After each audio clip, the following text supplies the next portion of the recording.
ছিল। এবং তার মধ্যে দিয়ে আপনারা এটাও জানেন যে গত 10 বছরে মাত্র 10-12টা কোম্পানি 1 লক্ষ কোটি টাকারও বেশি শুধুমাত্র বিদ্যুৎ না উৎপাদন করে শুধুমাত্র বসে বসে তারা 1 লক্ষ কোটি টাকারও বেশি ভর্তুকি পেয়েছে।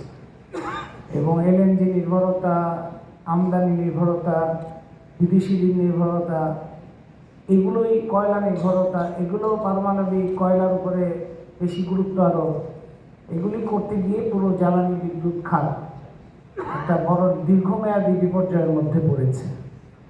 এবং তাতে বিদ্যুৎ যে নিরবচ্ছিন্ন হয়েছে তাও না।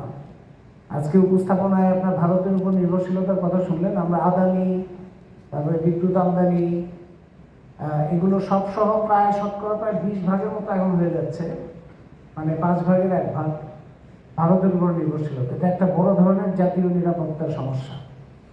তো সেইটা আদানির চুক্তির কথা আপনারা জানেন, যেটা একটা ভয়ঙ্কর চুক্তি, যেটা বাংলাদেশে পুরো আদানির টার্মসে, এবং আদানির সাথে এরকম চুক্তি অন্য কোনো দেশে হয়নি যেটা বাংলাদেশে এত ক্ষতিকর চুক্তি হয়েছে।